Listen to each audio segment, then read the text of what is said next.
Ulven og de 7 små gedikid.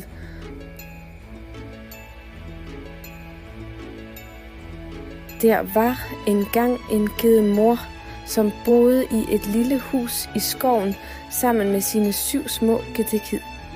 De levede et meget lykkeligt liv, og de små gedikid var så søde, at de næsten lignede små legetøjsfigurer, som alle mødre elskede gedemoren sine små gedikid meget højt. Hun beskyttede dem mod alle de vilde dyr i skoven. En dag kaldte hun på sine børn for at tale med dem. Mine kære børn, jeg går ind i skoven, åbn ikke døren for nogen. Hvis ulven kommer ind i huset, æder den os alle levende. Han er meget lusket og vil forklæde sig for at forsøge at narre dig. Så hvordan skal vi genkende ham? Spurgte en af de små geder. Ulven har en ru stemme, og jeg har en blød og sød stemme, forklarede hun. Man kan genkende ham med det samme på hans lave og ru stemme. Lige da hun var ved at gå, huskede mor ged noget andet. En ting mere. Ulvens fødder er sorte, og mine er hvide. Du kan også genkende ham på hans fødder. De små geder jublede. Bare rolig, mor. Vi kan beskytte os selv. Du kan regne med os.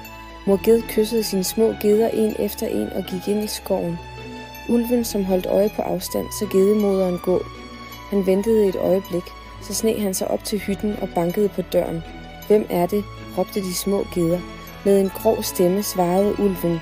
Små geder, åbn døren. Jeres mor er her. Jeg har bragt god mad til jer alle. Men de små geder genkendte ulvens ru stemme med det samme. Uden at åbne døren, råbte de. Du er ikke vores mor. Hendes stemme er sød og smuk. Du er ulven. Du kan ikke narre os. Ulven blev meget vred.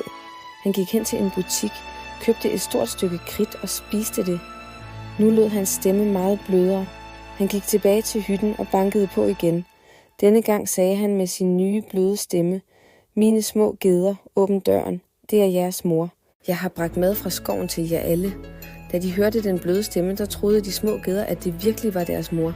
Men lige da de var ved at åbne døren, råbte en af dem, vent, lad os se på fødderne under døren. Da de kiggede, så de ulvens store sorte fødder. Så råbte de igen, vi åbner ikke døren for jer. Vores mors fødder er ikke sorte, de er hvide. Du er ulven. Rasende løb ulven hen til bageriet. Han sagde til den overraskede bager, jeg er vegetar nu. Jeg vil spise kager fra nu af. Kan du give mig noget mel? Ulven kom ud med en sæk mel og løb tilbage til hytten. Ulven kom ud med en sæk mel, løb tilbage til hytten og hældte det ud over sine fødder, indtil de var helt hvide. Den luskede ulv bankede på døren for 3. gang. Mine små geder, åbn døren, det er jeres mor. Jeg har bragt mad til jer alle fra skoven. De små geder råbte tilbage, vis os først dine fødder, så vi ved, det er dig, mor. Ulven viste dem sine melbeklædte hvide fødder. Da de små geder så de hvide fødder, troede de, at det var deres mor, og åbnede døren. Og hvad så de? Ulven stod lige der.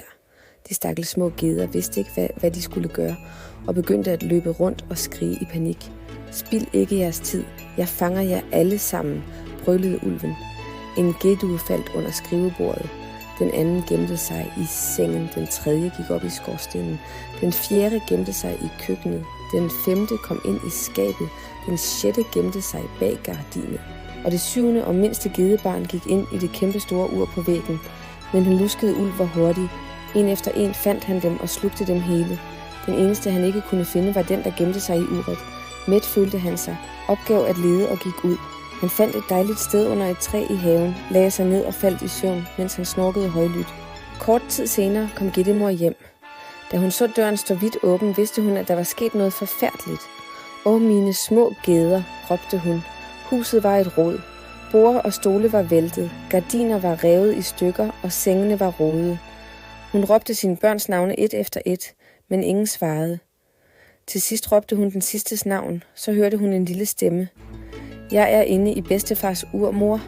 Mor ged løb hen til uret og tog sit mindste gedekid ud. Den lille ged fortalte hende grædende, hvordan ulven kom i forklædning og spiste alle hans brødre og søstre. Mor ged var knust, men med sit ene tilbageværende gedekid gik hun ud mod gården. Der så de ulven sove under et træ og snorke så højt, at grenene rystede. Mor ged så på ham og bemærkede noget, der bevægede sig inde i hans mave. Åh Gud, hviskede hun. Kan det være, at mine geder er i hans mave, og de stadig er i live? Hun havde en plan. Løb hjem, sagde hun til sin lille, giv mig en nål, tråd og saksen. Mens den lille ged løb hjem, samlede mor ged 6 store sten. Den lille ged vendte tilbage, og mor ged skar forsigtigt ulvens mave op med saksen. Den første lille ged stak hovedet ud, og så fulgte de andre efter en. De var alle i live og havde det godt. Mor ged kunne ikke holde sin glæde tilbage, da de alle krammede hende. Mor, vi elsker dig, råbte de alle. Hurtigt lagde mor ged de 6 store sten, hun havde samlet i ulvens mave. Så syede hun det sammen igen med nål og tråd. Ulven sov så dybt, at den ikke mærkede noget. Gedmor og hendes børn skyndte sig væk. Da ulven vågnede, gjorde den ondt i maven. Det må være, fordi jeg har spist for mange geder, mumlede han. Han følte sig meget tørstig på grund af alle stenene indeni, så han gik til floden for at drikke. Mens han gik, klirrede stenene sammen indeni ham. Min mave føles så tung og fuld, stønnede han. Det er som om alle de geder, jeg har spist, er blevet til sten.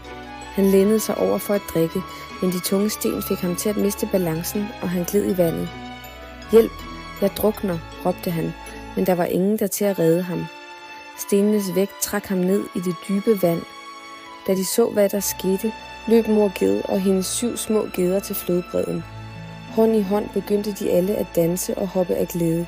Fra den dag levede Gedemor og hendes 7 små geder et fredeligt og lykkeligt liv i deres lille hytte i skoven. Tak fordi du så med, og glem ikke at abonnere for at se flere historier.